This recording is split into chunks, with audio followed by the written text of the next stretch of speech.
Good evening students. Organisation behaviour की आज की क्लास में आप सब बच्चों का स्वागत है। जैसा आप लोगों को पता है कि हम लोग यूनिट नंबर 4 ग्रुप बिहेवियर और इंटरपर्सनल इन्फ्लुएंस के टॉपिक को पढ़ रहे हैं। तो आज जो अपन टॉपिक डिस्कस करेंगे वो है हमारा how we manage the conflict and negotiation with inter group conflict. Causes क्या है इनकी वजह से और कि इंटर ग्रुप में कॉन्फ्लिक्ट होते क्यों हैं। चलिए अपन स्टार्ट करते हैं। सबसे पहले ये समझने की कोशिश करते हैं कि कॉन्फ्लिक्ट होते क्या है।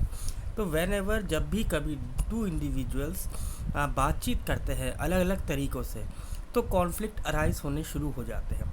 यदि एक लेमन बोला जाए तो लैंग्वेज कॉन्फ्लिक्ट क्या है, कुछ भी नहीं, ऐसी चीज़ें कही जा रही हैं जहाँ दो लोग आपस में फ़ाइट कर रहे हैं। बिटवीन टू इंडिविजुअल्स हो सकते हैं वो दो अलग लोग, या कोई ग्रुप मेंबर्स आपस में अपनी किसी बात को लेके वो क्या कर रहे हैं, आर्ग्यूमेंट कर रहे हैं।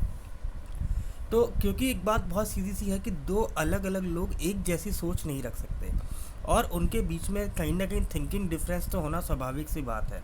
ऐसे ही दो लोग एक दूसरे की चीज़ों को कई बार समझना भी नहीं चाहते, तो इसलिए किसी ना किसी बात पे वो क्या होते हैं, डिसएग्रीड होते हैं।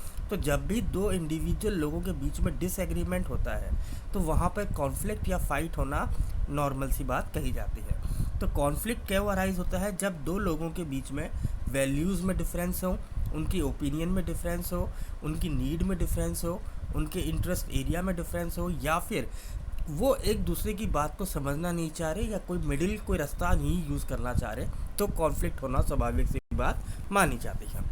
तो कॉन्फ्लिक्ट क्या है, conflict is defined as a clashing यानी कि बीच में दोनों के बीच में कहीं ना कहीं कोई रुकावट है बिटवीन इंडिविजुअल्स, जो कि अराइज कैसे हो रहे हैं कि कहीं उनकी सोच में कई डिफरेंसेस थे, या इनके एटीट्यूड में डिफरेंसेस हैं, उनके अंडरस्टैंडिंग में डिफरेंस है, उनके इंटरेस्ट में डिफरेंस है, उन दोनों की रिक्वायरमेंट यानी नीड में डिफरेंसेस हैं, या कई बार उनके परसेप्शन में भी डिफरेंस है। तो जो कॉन्फ्लिक्ट होता है, कॉन्फ्लिक्ट की वजह से एक यूँ कहे कि गर्म टॉक या फिर हीटेड आर्ग्यूमेंट हो जाती है, जहाँ पे फिज़िकल अब्यूज़ भी हो सकती है, और कई बार लोग क्या है अपने कूल एंड काम माइंड को छोड़ के गुस्से में या एंगर में बातचीत करना शुरू कर देते हैं। यदि हम कॉन्फ्लिक्ट की फेजेस की बात की जाए, सबसे पहला आता है प्रील्यूड टू कॉन्फ्लिक्ट। इसके अंदर हम क्या देखते हैं कि यहाँ पे वो सभी फैक्टर्स इंक्लूड किए जा रहे हैं जिसकी वजह से कॉन्फ्लिक्ट हो सकता है। जैसे दो लोगों के बीच में लैक ऑफ कोऑर्डिनेशन, दो लोगों के इंटरेस्ट में डिफरेंसेस, या दोनों के कल्चर का ना मिलना, दोनों के रिलीजन में डिफरेंसेस, या दोनों के एजुकेशनल बैकग्राउंड में डिफरेंसेस। तो इनकी वजह से क्या है, कॉन्फ्लिक्ट धीरे धीरे होने शुरू हो जाते हैं। दूसरा फेज आता है ट्रिगरिंग इवेंट। कोई भी कॉन्फ्लिक्ट खुद नहीं होता, कोई ना कोई रीज़न तो है, तो जिसकी वजह से कोई कॉन्फ्लिक्ट अराइज हुआ होगा। तो ऐसा कुछ नहीं है कि कोई यानी कि ऐसा कुछ है कि कोई ना कोई इवेंट ऐसा है, कोई एक्टिविटी है, कोई एक्शन है जिसकी वजह से कॉन्फ्लिक्ट को ट्रिगर मिला है, कोई ना कोई इग्निशन मिला है। जैसे जेनी एंड एली, वो एक दूसरे को क्या एक नहीं समझना चाहते। दे वर फ्रॉम डिफरेंट कल्चर, अलग अलग कल्चर से आते हैं, अलग अलग बैकग्राउंड से आते हैं। ए वेरी स्ट्रॉन्ग फैक्टर, जहाँ दो अलग अलग कल्चर और बिलीफ के लोग आपस में बातचीत करते हैं तो वहाँ पे कॉन्फ्लिक्ट का होना स्वाभाविक है। तो Ali was in the mid of a presentation, कि मान लीजिए अली एक प्रेजेंटेशन दे रहा था और उसके बीच में खड़े होकर जैनी ने क्या किया, उसने उसको क्रिटिसाइज़ करना शुरू किया और उसकी कंटेंट के ऊपर उसने कुछ ऑब्जेक्शन उठाया, जिसकी वजह से क्या हुआ, एक कॉन्फ्लिक्ट अराइज होना शुरू हो गया। ऐसे ही आता है आपका इनिशिएशन फेज़। इनिशिएशन फेज़ क्या कहता है, ये वो फेज़ है जब कॉन्फ्लिक्ट जो है स्टार्ट होता है। हीटेड आर्ग्यूमेंट, दोनों की हॉट टॉक, तेज बात, आवाज़ तेज करके चिल्ला के बातचीत करना, एब्यूसमेंट करना, वर्बल डिसएग्रीमेंट, एक दूसरे की बात को नहीं मानना, चिल्ला के मना करना, वार्निंग देना, अलार्म सिग्नल देना कि हमने तेरी बात से इत्तेफाक नहीं हुई, अदर ऐसे कोई भी सेंटेंस जिसकी वजह से ये लगे कि दोनों के बीच में एक हीटेड आर्ग्यूमेंट होना शुरू हो चुका है। अब आता है आपका डिफ्रेंशिएशन फेज़। डिफ्रेंशिएशन फेज़ क्या है, कि जब दो लोग अपनी आवाज़ की वजह से, वॉइस की वजह से एक दूसरे के डिफरेंसेस को और बड़ा करना शुरू कर देते हैं। जैसे मान लीजिए दो लोग आपस में बातचीत कर रहे हैं, दोनों के डिफरेंसेस नहीं मिल रहे या बातचीत नहीं बन पा रही, तो एक ने तेज़ आवाज़ में बोलना शुरू किया, दूसरे ने उससे तेज़ बोलना शुरू किया। तो इसकी वजह से क्या है कि कहीं ना कहीं डिफरेंसेस की वजह से दोनों की वॉल्यूम लाउड होने लग गई और उनके कॉन्फ्लिक्ट जो है अराइज होने शुरू हो गए। फिर आता है रेजोल्यूशन फेज। रेजोल्यूशन फेज क्या है, a conflict lead to anywhere, now here, यहाँ से आपका कॉन्फ्लिक्ट जो है स्टार्ट होता है। Individuals must try to compromise to some extent. कुछ लोग क्या होते हैं कि इस चीज़ को समझने की कोशिश करते हैं, कॉम्प्रोमाइज़ कराने की कोशिश करते हैं, और कई बार कॉन्फ्लिक्ट बहुत जल्दी ख़त्म भी हो जाता है। बस जो रेजोल्यूशन फेस है उसके अंदर क्या है कि कॉन्फ्लिक्ट को हमें रिजॉल्व करना है, पर कॉन्फ्लिक्ट रिजॉल्व हो नहीं पा रहा है। कॉन्फ्लिक्ट में भी वर्बल हो सकता है, मे बी रिलीजियस कॉन्फ्लिक्ट हो सकते हैं, मे बी इमोशनल कॉन्फ्लिक्ट हो सकते हैं, सोशल कॉन्फ्लिक्ट हो सकते हैं, पर्सनल कॉन्फ्लिक्ट हो सकते हैं, ऑर्गेनाइजेशन के अंदर काम करने वाले लोगों के बीच में कॉन्फ्लिक्ट हो सकते हैं, या जिस कम्युनिटी या जिस मेंबर्स या ग्रुप टीम के साथ वो काम कर रहे हैं उनके साथ भी कॉन्फ्लिक्ट हो सकते हैं। तो conflict and fighting which each other never lead to a conclusion. चाहे आप कॉन्फ्लिक्ट की बात करिए, चाहे फाइट की बात करिए, या हॉट आर्ग्यूमेंट की बात करिए, कहीं कोई कंक्लूजन निकलने वाला नहीं है। यदि आप इसमें क्या है कि आप अगर दूसरे इंडिविजुअल को नहीं समझ पा रहे तो कहीं ना कहीं कॉन्फ्लिक्ट तो अराइज होने ही होने हैं। तो यदि आप दूसरे पर्सन को समझ गए तो आप कभी लड़ेंगे नहीं। आप अगर आप ये कोशिश, और यदि आप ये कोशिश कर रहे हैं कि हम लोग अपने डिफरेंसेस को दूर करने की कोशिश करेंगे, हम लोग डिस्कशन करेंगे, आर्ग्यूमेंट नहीं करेंगे, तो कॉन्फ्लिक्ट जो है रिजॉल्व हो सकता है। यदि प्रोसेस की बात की जाए तो प्रोसेस के अंदर पहला पॉइंट आता है पोटेंशियल अपोजिशन ऑफ ऑन या फिर इनकम्पैटिबिलिटी। ये क्या है, ये फर्स्ट स्टेप है।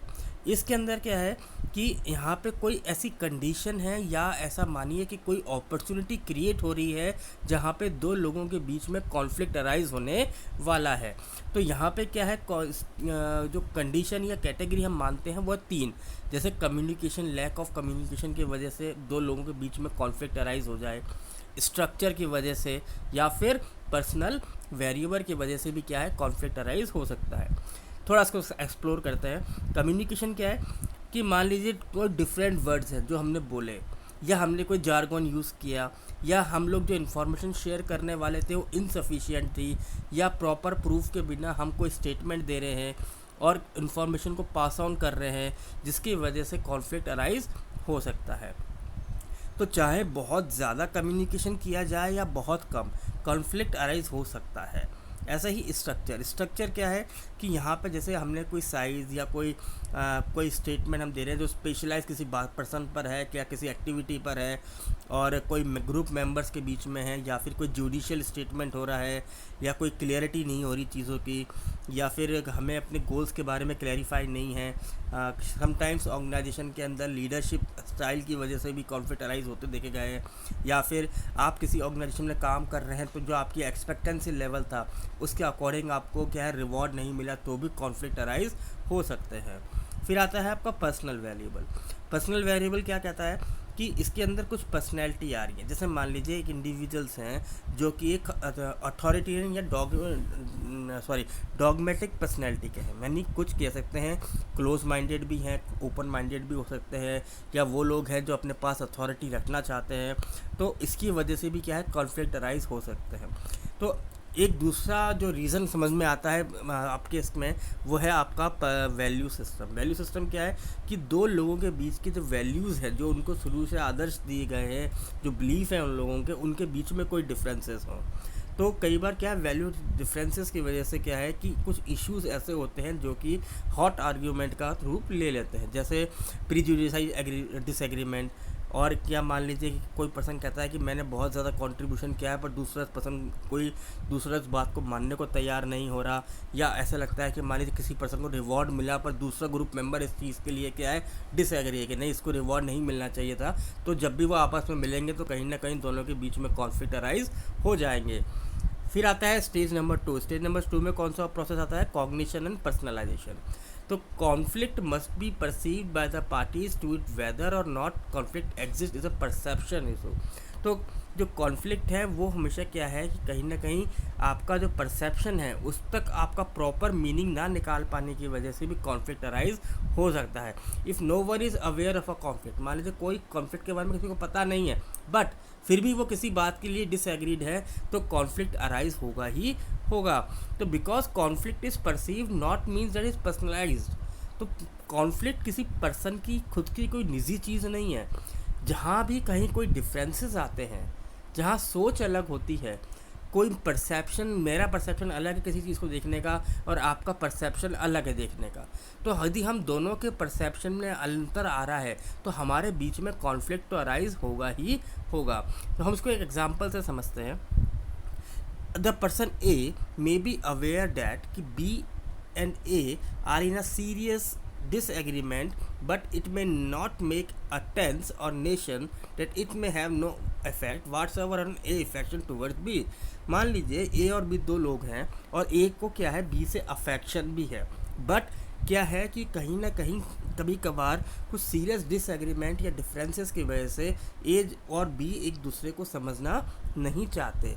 तो जानते हुए भी हम समझदार हैं, हमें चीज़ों को पता है, बट उसके बाद भी हम किसी चीज़ को जो देख रहे हैं उसको हमारे देखने का नज़रिया क्या है वो हमारे परसेप्शन के अनुसार कॉन्फ्लिक्ट अराइज करने की कोशिश कर रहा है। तो जो इंडिविजुअल्स हैं, अगर मान लीजिए वो परेशान रहते हैं, एंजाइटी में रहते हैं, टेंशन में है, या फिर यूँ कहें कि परेशान रहते हैं, तो भी क्या है हमारा परसेप्शन क्या होगा, अलग अलग होगा और वहाँ पर कॉन्फ्लिक्ट अराइज होने ही होने हैं।